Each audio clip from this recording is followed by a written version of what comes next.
made sure everything was perfect. I am Mark Villegas. This is Athmar neighborhood, and I've been here probably 30 years. Neighbors and people across the street, we've all been here a long time. So my name's Laura James, and we're in Athmar Park. We're catty corner from Houston Park. We've lived here about 2.5 years. We liked being close to the park, so that was really awesome. You know, all the big trees and just that, you know, this neighborhood's been here for a while. So we have this big tree, and then we had a super teeny dinky one that kind of was dying when we bought the house. There's no shade in this front lawn at all. And as you can see right now, the sun's beating down on us. My name is Mike Swanson. I'm the city forester. We're on the Baker neighborhood at a DPS school parking lot, and it's pretty darn hot. So the urban heat island, the sun hits these impervious surfaces, the asphalt, tops of buildings, streets, sidewalks, and it just stays there. It doesn't reflect off, just stays there. So everything around it just gets hotter and hotter and hotter. You can see the footprint of the shadow. That's what's important, is the shade or the shadow. The leaves itself is good for like rainfall inception, slows down the rain, so it gets into the soil, gets into the groundwater, gets into the South Platte, and on its way down. We have a couple programs going on. Everything is for free just to get trees along the public right-of-way.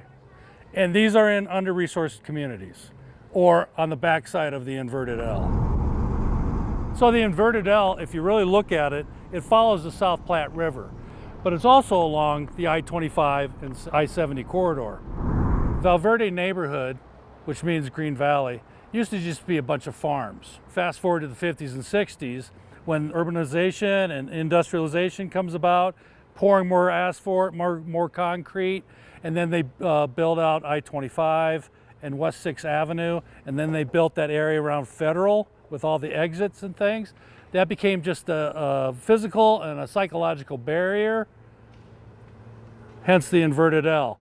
But the grift of redlining and redevelopment and industrialization and urbanization hasn't changed. It keeps on rolling along, maybe just a different tact, a different strategy. But we're losing green space. We're losing trees. No one thinks about them. So we got a postcard, and it was just asking like, oh, hey, do you want like some free trees? You can send this back in. We're like, oh, that sounds great. And fortunate enough, I was able to be chosen. This one is the Kentucky coffee tree. And I feel like it's really filled out. So I feel like it is looking very, very nice. It's called a catalpa. Beautiful shade tree. And it seems like it's already happy to be here. So then this one is the catalpa. Part of the Forestry neighborhood enhancement program, we want to build relationships in these communities, these under-resourced communities. And part of it is education, because someday we will have to move on to other neighborhoods. So we want to make the homeowner or property owner as self-sufficient when it comes to maintaining the tree as possible. They wanted to make sure I had water supply, garden hose, because, you know, it is new. You know, it needs water every day when I first got it. Even if it rains, you should still check it, because sometimes you may think it got more water than it did. It's amazing how fast it grew. I mean, it grew right away. It seemed like it's happy to be here.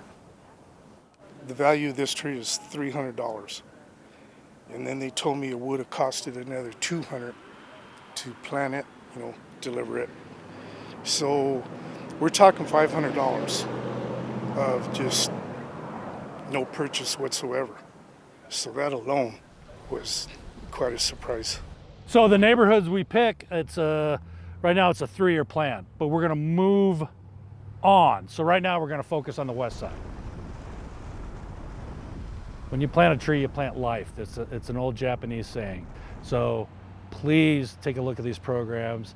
Please evaluate your yard, your right-of-way, see if we can help you out and invest in a tree. Invest in your community and invest in Denver.